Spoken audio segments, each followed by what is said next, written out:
Hello and welcome to this episode of the English Verbs series. Today we're looking at the verb paint.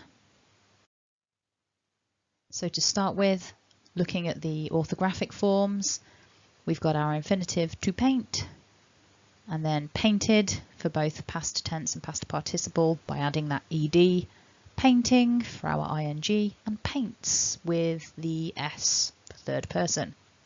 But let's have a look at the script so that we know how we're supposed to pronounce these words.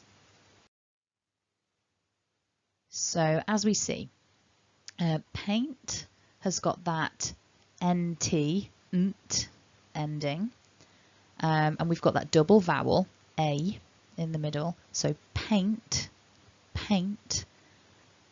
And then when we go to past tense and past participle, when we write the word, we're adding an ed, but that is realised, that is pronounced as id, because the word ends in that T sound.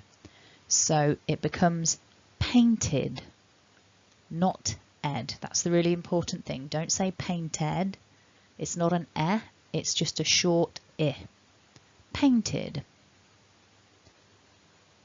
ing form, painting, and third person, because of the T, it ends in a s sound. Paints. Now, that is a little tricky for some people to make. So if that feels like a difficult sound combo for you, don't worry. Check out the links below in the description and you'll find some videos there to help you. Similarly, with this id on painted, if you're wondering why it's an id and not an ed, check out the description below. I've made a few videos that relate specifically to this topic of English ed endings. There is a very solid set of rules to guide you in your pronunciation, so that's worth checking out. Anyway, let's look at some example sentences putting these forms into use then. I painted my bedroom last weekend. She painted her fence yesterday. So in both cases, we've got a past time reference and we know that this is just an action that's finished. Moving on to past participle then. Have you painted your nails? I've painted the lounge again. So in both cases, the painting would have happened in the past, but we're asking or we're speaking about it in the present. So if I ask you the question, have you painted your nails? And you say, yes, I have. I might well follow up by saying, oh, when? When did you do it? And then you might switch to a past simple answer. So there we are. We've got two examples where the thing happened in the past, but we're talking about the result here in the present with present perfect. So ing form, what are you painting? We're painting the kitchen soon.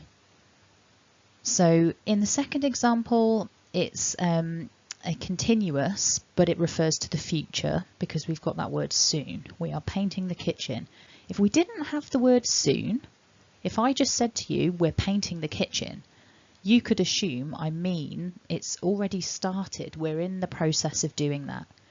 But as soon as I add that word soon, you know it's going to be happening, but it hasn't started yet. And with that first example, what are you painting? Probably what we've got here is a person painting a picture of something.